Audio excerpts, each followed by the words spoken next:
খানদানিভাবে কিশমিশের স্বাদে মিষ্টি চালতার আচার। চালতার আচার শুধু টক মিষ্টি স্বাদের জন্য নয়, হজমে সাহায্য করে, ক্ষুধা বাড়ানো, এমনকি রোগ প্রতিরোধেও সহায়ক হিসেবে খুবই জনপ্রিয়। আজ আপনাদের দেখাবো কিভাবে খানদানিভাবে কিশমিশের স্বাদে চালতার মিষ্টি আচার বানানো যায়। স্বাভাবিকভাবেই টক ঝাল মিষ্টি বা ঝাল মিষ্টি আচার সবাই বানিয়ে থাকেন, তবে এভাবে খানদানি স্টাইলে খুব কম আচারই তৈরি হয়। তবে আপনি যদি একবার বানান, দেখবেন এমন একজনও খুঁজে পাবেন না যে আপনার আচারটা অপছন্দ করবে। এমনকি আপনি নিজেও বারবার খেতে ইচ্ছা করবেন, এবং এই আচার একবার খেলে আপনি মনে করবেন যে আবারও আপনি বানিয়ে খাবেন। আর এমন ভিন্ন স্বাদে আচার বানালে পরিবার এবং আপনজনদের খুশি রাখতে এক নিমেষেই আপনি ভূমিকা রাখতে পারবেন। এজন্য আমরা নিয়ে নিয়েছি চালতা। চালতা কেটে নিতে হবে, পরিষ্কার করে ধুয়ে নিয়ে এই চালতা কেটে নিয়েছি আমরা। চালতা কেটে আমরা ফালি ফালি করে কেটে নিয়েছি। কেটে নেওয়ার পরে এই চালতা দিয়ে আমরা এর সাথে আরও নিয়ে নিয়েছি রসুন থেতো করে নিয়েছি, এই পাঁচফোড়ন নিয়েছি, নিয়েছি চিনি, এছাড়াও নিয়েছি লবণ, নিয়েছি কিশমিশ, পরিমাণ মতো কিশমিশ নিতে হবে আপনার আচার অনুযায়ী, এছাড়া হলুদ গুঁড়া এবং নিয়েছি ধনিয়া গুঁড়া, এছাড়া নিয়েছি আর একটু আমরা এখানে গরম মশলা গুঁড়া।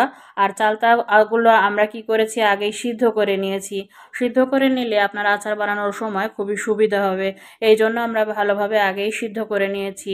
এরপর আমরা একটি কড়াই নিয়ে নেব। এই কড়াইয়ে আমরা সরিষার তেল দিব। পরিমাণ মতো আপনি সরিষার তেল দিয়ে নেবেন, তবে দীর্ঘদিন সংরক্ষণ করতে চাইলে তেলটা বেশি দিতে হবে। আমরা যেহেতু দীর্ঘদিন সংরক্ষণের জন্য করছি না, সেহেতু তেলটা আমরা একটু পরিমাণে কমই নিয়েছি।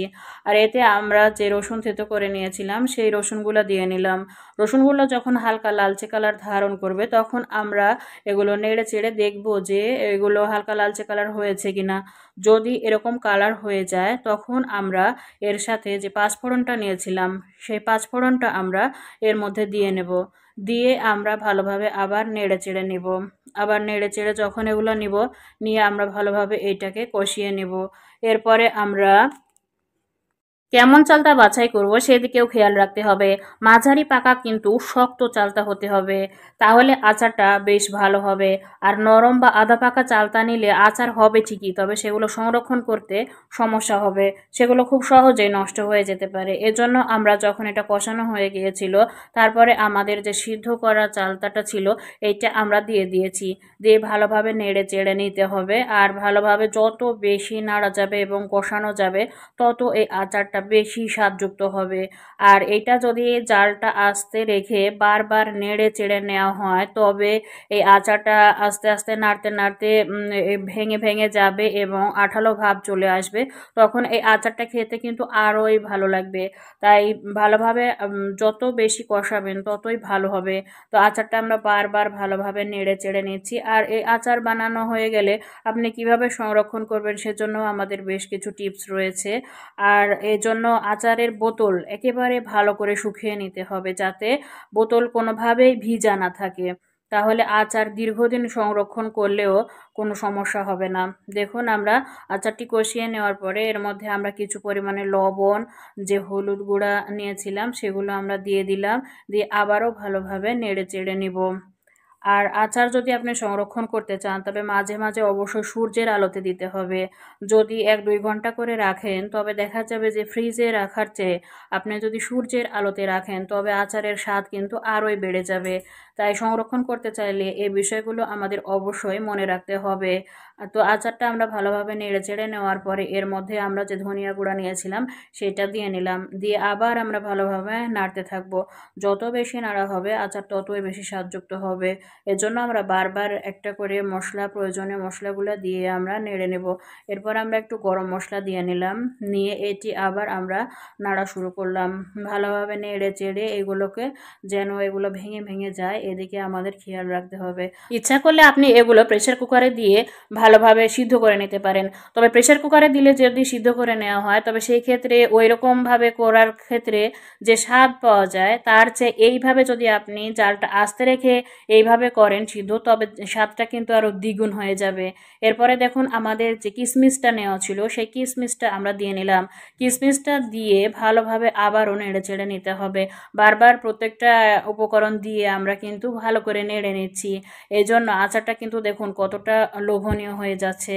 এই জন্য আচার বানাতে হলে এই জালটা আস্তে রেখেই এভাবে আমাদের আচার তৈরি করলে সবচেয়ে বেশি স্বাদযুক্ত হবে।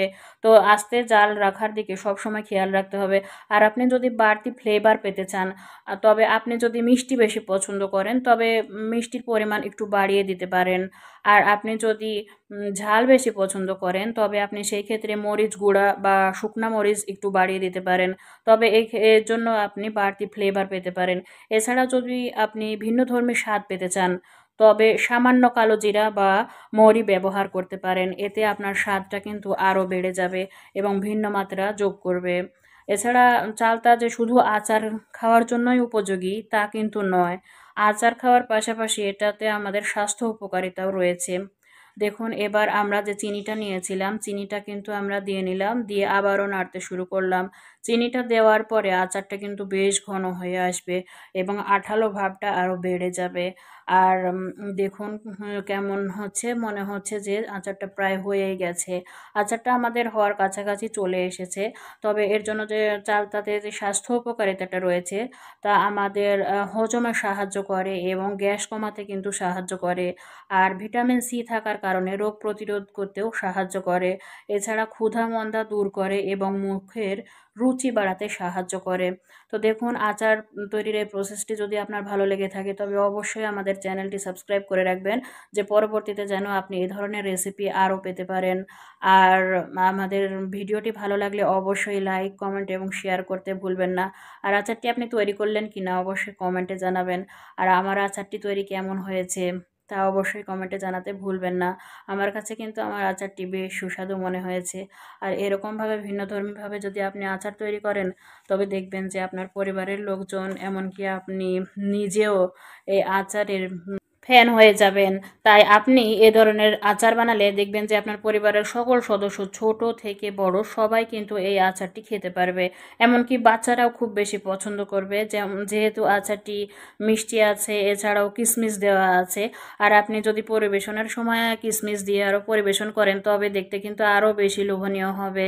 তাই আপনি এই আচারটি দীর্ঘদিন সংরক্ষণ করতে চাইলে তেলের পরিমাণটা শুধু বেশি দিবেন এবং মাঝে মাঝে রোদে দিবেন, তাহলেই কিন্তু আচারটি খুব ভালো থাকবে। তো দেখুন আচারটি কেমন হয়েছে। আপনার আচার তৈরি কেমন হয়েছিল অবশ্যই জানাবেন আর জানাতে ভুলবেন না।